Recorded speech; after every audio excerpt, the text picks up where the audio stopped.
Some of your fondest memories having worked on Pete's Dragon with him?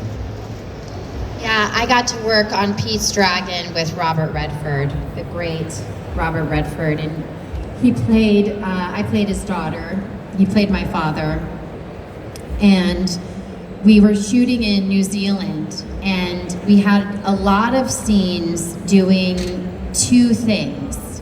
One was walking through the forest together, talking, and the other were scenes in a car where either I was driving or Bob was driving. And so if you know anything about, kind of acting and those scenarios, you end up spending the entire day and, many days and sometimes many weeks in the car or walking the path in the forest. So you can imagine the amount of stories that I was privy to was remarkable. And some things that really stood out to me. He talked about how the landscape in New Zealand reminded him of Santa Monica in the 30s and 40s. He was someone who loved planet Earth. Before he wanted to be an actor, he wanted to be a geologist. He really appreciated the natural landscape to a degree that showed his ability to be present. He had a beginner's mind. He was so curious. The technology that David Lowery was using on Pete's Dragon was in association or in collaboration with Weta, which was created by Peter Jackson. And Bob was constantly asking questions. What's that? Why are you putting that marker there? What does that do?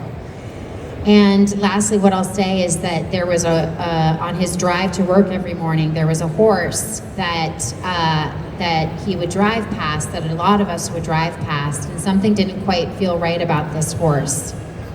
And Bob identified it pretty fast, that the horse was being abused and neglected, and tried to figure out if he could get some people there to kind of help this horse out, and eventually took it upon himself, and he physically himself went and saved that horse and set that horse up at a sanctuary. And then he liked to say that he stole a horse, which he kind of did, I guess, and he saved the horse. So it was an honor to get to work with him.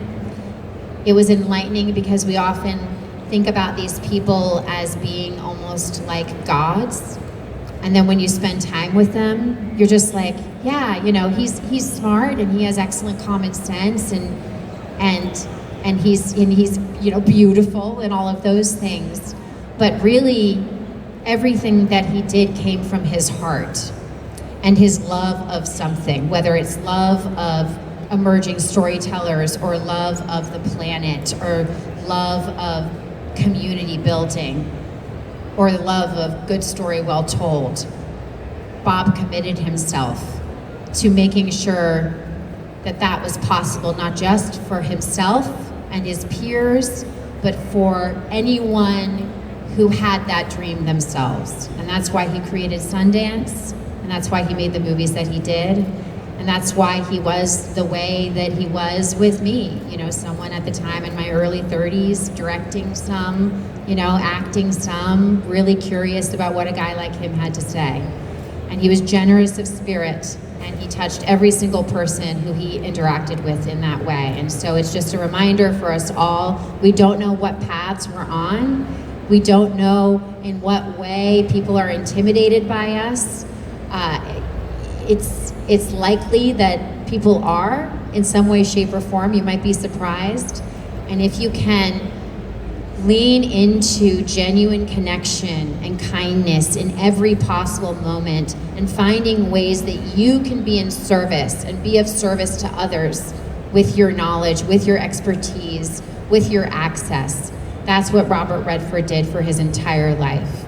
And I am so grateful for his work, and I'm so grateful to him. Thank you for your question.